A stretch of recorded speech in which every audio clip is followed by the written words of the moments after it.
चलो बेटा, परसों के दिन यहाँ पे आंदोलन हुआ बेटा, क्या हो रहा है? कॉर्पोरेशन के लोगों को बुलाइए बेटा, तो हो नहीं सकता जाएंगे अभी हाथ कान रहेगा। यहाँ खड़े रहने वाली हूँ और काम चालू करके लेने वाली हूँ। मैं यहाँ खड़ी हूँ और हम यहाँ पे मुझे 2 घंटे से फोन आ रहा है मैडम, मुझे 2 घंटे से यहाँ से कंटिन्यू फोन आ रहा है। ये आदमी कॉर्पोरेशन है परसों यहाँ पूरा महिला लौट के आंदोलन किया, उसके बाद कोई नहीं आया मैडम। आंदोलन सब ठीक है, मेयर आया ना, एक मिनट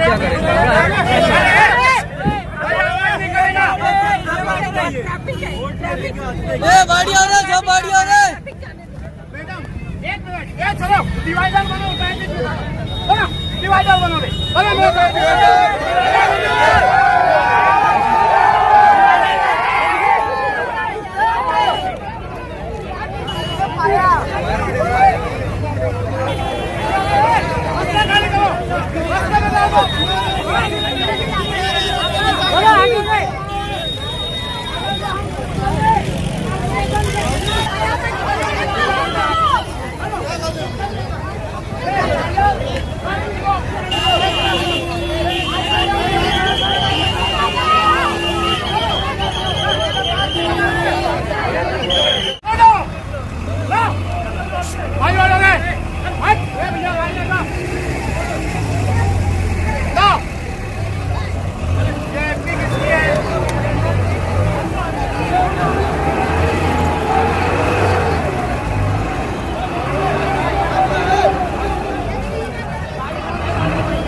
मालेगांव मुस्तफा बंगार बाजार पानी की टाकी के पास डायमंड कारपेट, यहाँ पर कारपेट होलसेल रेट में दिया जाता है।